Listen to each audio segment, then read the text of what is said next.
जय हिंद दोस्तों। कैसे हैं आप लोग? तो आशा है आप लोग बहुत अच्छे होंगे। तो हम लोग आज से क्लास स्टार्ट करते हैं। ठीक है।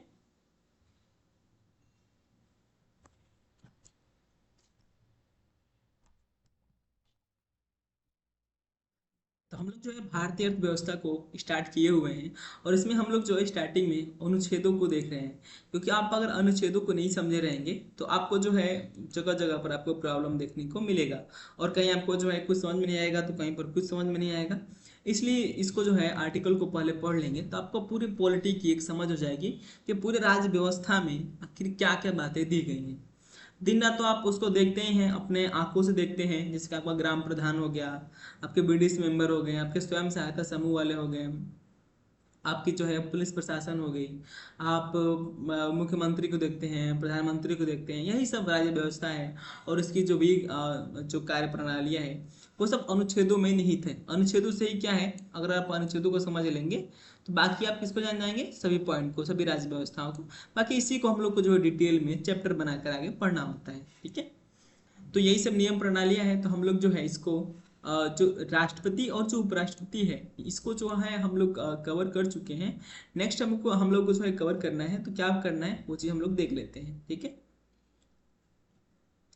हम लोग जो है अनुच्छेद 73 तक जो है 73 तक इसको जो हम लोग कवर कर चुके थे। तो हम लोग जो है इसके जो नेक्स्ट वाला जो पार्ट है उसको हम लोग उठाते हैं और उसको जो समझने की कोशिश करते हैं। तो हम लोग इसमें देखेंगे कि जो है मंत्री परिषद जो है ना, मंत्री परिषद यानी जो काउंसिल ऑफ जो मिनिस्टर है उसके बारे में दिया गया है। कितने अनुच्छेद दिए गए हैं? तो इसमें आपके जो है मात्र 2 अनुच्छेद दिए गए हैं। किसके बारे में? मंत्री परिषद के बारे में। अनुच्छेद 74 और अनुच्छेद 75, तो इनके बारे में दिया गया है। और यानी मतलब इसका मतलब क्या है, तो जो मंत्री परिषद से जुड़े जितने सारे जो क्वेश्चन होंगे, जितने सारे जो प्रावधान होंगे, नियम प्रणालियां होंगी, वो किसके अंतर्गत अंतर्गत आएंगी? तो अनुच्छेद 74 और अनुच्छेद 75 के बारे में थोड़ा सा हम लोग देख लेते हैं। राष्ट्रपति की सहायता एवं सलाह देने के लिए प्रधानमंत्री की अध्यक्षता में एक मंत्री परिषद होगी, यानी मंत्री परिषद होगी। तो किसके लिए होगी? तो राष्ट्रपति को सहायता करने के लिए और सलाह देने के लिए। उसका अध्यक्ष कौन होगा? और काउंसिल ऑफ मिनिस्टर का तो प्रधानमंत्री होगा, याद रखेंगे। तो राष्ट्रपति मंत्रिपरिषद के जो है सलाह के अनुसार कार्य करेगी। यानी राष्ट्रपति किसके अनुसार कार्य करेगी? तो मंत्रिपरिषद के अनुसार कार्य करेगी। यानी मंत्रिपरिषद का प्रमुख कौन है? तो प्रधानमंत्री हैं। यानी राष्ट्रपति किसके द्वारा काम करेंगे? तो जो है राष्ट्रपति जो है प्रधानमंत्री की सलाहों के अनुसार कार्य करेंगे। किंतु सिर्फ एक बार मंत्रिपरिषद की सलाह को पुनर्विचार के लिए लौटा सकते हैं। अगर राष्ट्रपति जो है कोई अगर ऐसा सलाह है जो दे रही है मंत्रिपरिषद राष्ट्रपति को, और राष्ट्रपति को ठीक नहीं लग रहा है, तो वह एक बार क्या कर सकते हैं कि पुनर्विचार करने के लिए लौटा सकते हैं। और आपको जो है अनुच्छेद 75 में मंत्री के बारे में जो अन्य जो भी उपबंध दिए गए हैं वो बातें अनुच्छेद 75 में शामिल है। तो एक एक आर्टिकल को हम लोग छोड़ेंगे नहीं, चाहे वो इंपॉर्टेंट हो या ना हो, लेकिन एक बार हम लोग थोड़ा सा देख लेंगे। कितना समय जा रहा है, 15 मिनट 20 मिनट में हम लोग 15-20 आर्टिकल उसमें कवर कर ले रहे हैं। तो ये रहा मंत्रिपरिषद से जुड़े हुए अनुच्छेद। नेक्स्ट देखते हैं किसके बारे में दिया गया। नेक्स्ट दिया है गया है जो है भारत का महान्यायवादी, the attorney general of India. इसके बारे में दिया गया है। तो the attorney general of India के बारे में दिया गया है। तो देखिए इसमें अनुच्छेद 76 से लेकर के अनुच्छेद लगभग हाँ यहाँ से अनुच्छेद 76 से लेकर के अनुच्छेद 78 तक, यानी 3 आर्टिकल इसमें शामिल है। तो तीनों आर्टिकल में क्या क्या बातें दी गई हैं उसको हम लोग देख लेते हैं। इसमें दिया है कि भारत का एक महान न्यायवादी होगा। देखिए हम लोग जब महान्यायवादी पढ़ेंगे, अलग से एक टॉपिक है, तो वहाँ पर हम लोग पढ़ेंगे कि महान्यायवादी कौन बनता है, इनकी योग्यताएं क्या क्या होती हैं, ये जो है किसके लिए काम करते हैं, इनको पद से कब हटा सकते हैं। तो सारी बातें हम लोग जो है इस महान्यायवादी के चैप्टर में पढ़ेंगे। लेकिन यहाँ पर हम लोग एक मोटा मोटा देख लेते हैं कि अनुच्छेदों में जो है क्या बातें दी गई हैं। तो जब वहाँ पर देखेंगे तो इसको आप लिंक कर पाएंगे। और बिना इंटरलिंक के आज के एग्जाम आप नहीं निकाल सकते हैं। तो इंटरलिंक करना समझिए, इंटरलिंक को समझिए, उसकी व्यवहारिकता को समझिए। ठीक है ना। तो क्या दिया अनुच्छेद 76 में कि भारत का एक क्या होगा, तो महान न्यायवादी होगा जो भारत सरकार को कानूनी विषयों पर सलाह देगा। ठीक है। ये जो है सुप्रीम कोर्ट के जो है न्यायाधीश होते हैं, मुख्य न्यायाधीश लगभग। ठीक है। तो इसको हम लोग पढ़ेंगे तो वहां पर इसको अच्छे से क्लियर करेंगे, ठीक है ना। तो याद रखेंगे कि महान्यायवादी कार्य क्या करते हैं, तो भारत सरकार को जो कानूनी विषय होते हैं उन पर सलाह देते हैं। जैसे कि कानूनी विषय का मतलब क्या हुआ, जैसे भारत सरकार क्या कर रही है, कोई योजना लेकर आ रही है जिसमें कानून की बहुत ज्यादा आवश्यकता है, कोई कानूनी, जैसे मान लीजिए कोई ट्रैफिक रूल हो गया, ठीक है, तो उसमें क्या है, उसमें सलाह लिया जाएगा किससे, इन्हीं भारत के महान्यायवादियों से। अनुच्छेद 77 क्या कहता है, भारत सरकार के कार्य का संचालन, इसके अनुसार भारत सरकार की समस्त कार्यपालिका कार्यवाहियां राष्ट्रपति के नाम से की जाएंगी, ठीक है।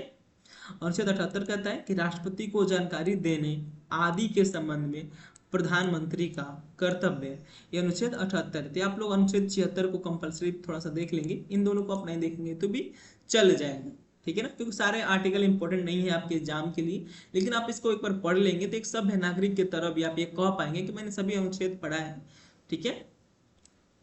संसद, तो जो अनुच्छेद जो है 79 है और यहाँ से लेकर लगभग 101 तक जो है आर्टिकल दिए गए हैं वह संसद से जुड़ी हुई है, ठीक है। तो इस संसद से जुड़ी होने का मतलब क्या है, इसमें क्या क्या बातें दी गई उनको भी हम लोग यहाँ से देख लेते हैं।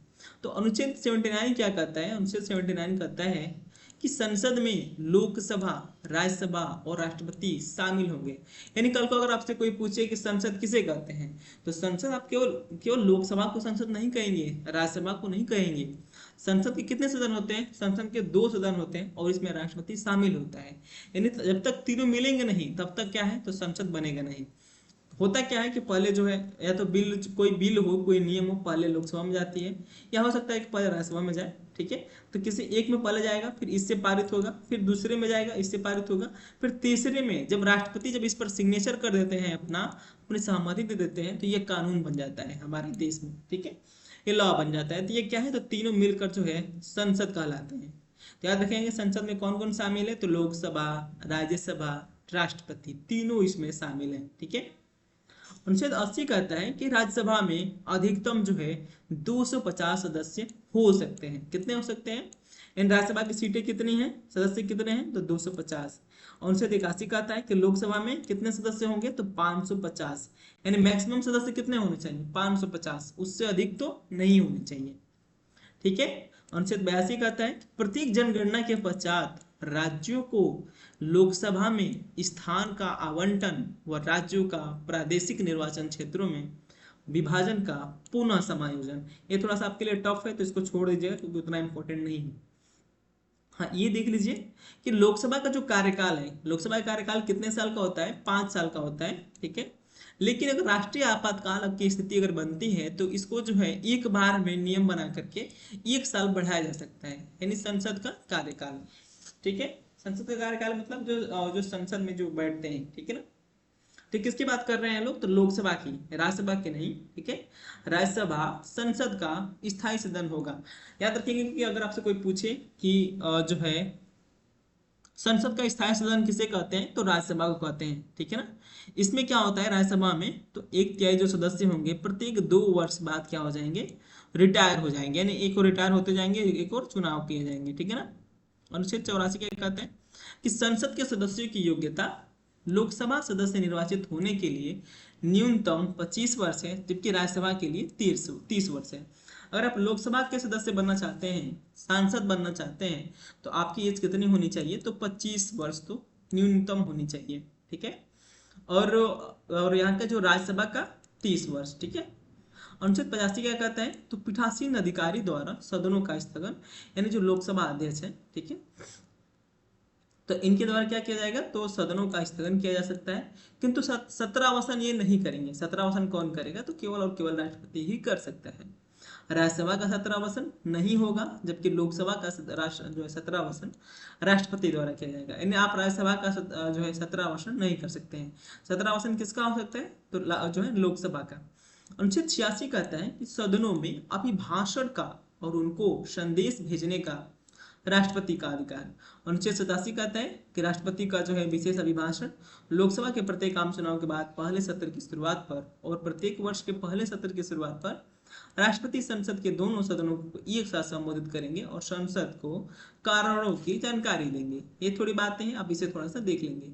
अनुच्छेद 88 कहता है कि सदनों के बारे में मंत्रियों और महान्यायाधीशों के बोलने व भाग लेने का अधिकार नहीं है। इन सदनों के बारे में जो है कोई मंत्री और कोई महान्यायवादी नहीं बोल सकता है, ठीक है। 89 क्या कहता है, तो उपराष्ट्रपति राज्यसभा का पदेन सभापति होगा, यानी राज्यसभा का अध्यक्ष कौन है, तो उपराष्ट्रपति। अनुच्छेद 90 कहता है कि उपसभापति का पद रिक्त होना, पद त्याग और पद से हटाया जाना, यानी जो है अनुच्छेद 90 में क्या क्या दिया गया है, तो जो उपसभापति हैं, ठीक है, तो इनके बारे में जो है इनकी जो रिक्त होने के जो पद है रिक्त होने के बारे में दिया गया है, पद त्याग दिया गया है, ठीक है, पद से हटाए जाने की प्रक्रिया भी दी गई है किसमें, अनुच्छेद 90 में।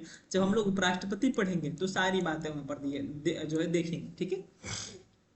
अनुच्छेद 91 क्या कहता है, सभापति के पद के कर्तव्यों का पालन करने या सभापति के रूप में कार्य करने का उपसभापति या व्यक्ति की शक्ति। अनुच्छेद 92 कहता है कि जब सभापति एवं उपसभापति को पद से हटाने का प्रस्ताव सदन में लंबित हो तो भी निर्णायक मत नहीं दे सकेंगे। यानी अगर इनका जो है इसका मतलब क्या है, जैसे कि मान लीजिए सभापति है लोकसभा के अध्यक्ष और उपसभा जो है लोकसभा के अध्यक्ष और राज्यसभा के अध्यक्ष, और दोनों को पद से हटाए जाने की प्रक्रिया शुरू हो चुकी है और थोड़ा सा देर है, इसमें चल रहा है इसका जो केस है, तो ये लोग क्या है, तो ये लोग जो है कोई कॉन्फिडेंटल जो मत होगा, जो निर्णायक जो मत होगा, ये जो है ये लोग नहीं देंगे, ठीक है। अनुच्छेद 93 कहता है कि लोकसभा अध्यक्ष तथा उपाध्यक्ष का निर्वाचन सदन के सदस्यों द्वारा किया जाएगा, ठीक है, यानी लोकसभा का अध्यक्ष कौन चुनेगा, तो वहां के जो निर्वाचित सदस्य होंगे वो चुनेंगे। अनुच्छेद 94 कहता है कि लोकसभा के अध्यक्ष और उपाध्यक्ष को कुल सदस्यों के विशेष बहुमत से प्रस्ताव पारित कर पद से हटाया जा सकता है। यानी आप लोकसभा अध्यक्ष को और उपाध्यक्ष को पद से कैसे हटा सकते हैं, तो विशेष बहुमत से, ठीक है ना, साधारण बहुमत से नहीं। साधारण बहुमत का मतलब होता है कि 50%, ठीक है, 50% होता है प्लस 1 होता है, लेकिन यहाँ पर ऐसा नहीं है, यहाँ पर जो है लगभग आपका 66% और प्लस 1 होगा, ठीक है। ये विशेष बहुमत होता है और साधारण बहुमत होता है, ठीक है ना। अनुच्छेद 95 कहते हैं कि जो है अध्यक्ष के पद के कर्तव्यों का पालन करने या अध्यक्ष के रूप में कार्य करने की उपाध्यक्ष या अन्य व्यक्ति की शक्ति। अनुच्छेद 96 जब लोकसभा अध्यक्ष एवं उपाध्यक्ष को पद से हटाने का प्रस्ताव सदन में विचाराधीन हो तो भी निर्णायक मत नहीं दे सकेंगे, केवल समान सदस्य तक बने रहेंगे। यानी जो छोटी मोटी जो भी यहाँ पर बातें दी गई थोड़ा सा आप देख लेंगे। तो यहाँ पर क्या है, तो लोकसभा अध्यक्ष, जैसे मान लीजिए लोकसभा के अध्यक्ष हैं और उपाध्यक्ष हैं, अगर इनको पद से हटाए जाने की जो प्रक्रिया प्रारंभ है, लेकिन अभी विचार चल रहा है कि इनको पद हटाया जाए नहीं हटाया जाए, तो ये लोग सामान्य सदस्य बने रहेंगे, कोई निर्णायक मत नहीं देंगे। अनुच्छेद 97 क्या कहता है कि सभापति और उपसभापति तथा अध्यक्ष और उपाध्यक्ष के वेतन एवं भत्ते किसमें दिए गए हैं, तो आर्टिकल 97 में, ठीक है। 98 में क्या कहा गया, तो संसद का सचिवालय के बारे में जानकारी दी गई है। 99 में क्या कहा गया, तो सदस्यों द्वारा शपथ या प्रतिज्ञा, संसद के सदस्यों की गणपूर्ति कुल सदस्यों को कम से कम 10वां हिस्सा होगा, यह अनुच्छेद 100 में दिया गया है। ये कई बार पूछा है, याद रखें, ठीक है। अनुच्छेद 101 में दिया गया स्थानों का रिक्त होना। तो ये आज का जो हम लोग का लेक्चर कंप्लीट होता है। कल वाले लेक्चर में हम लोग देखेंगे कि संसद की जो निर्हरताएं हैं उसको हम लोग देखेंगे। तो आज के लिए इतना ही, थैंक यू।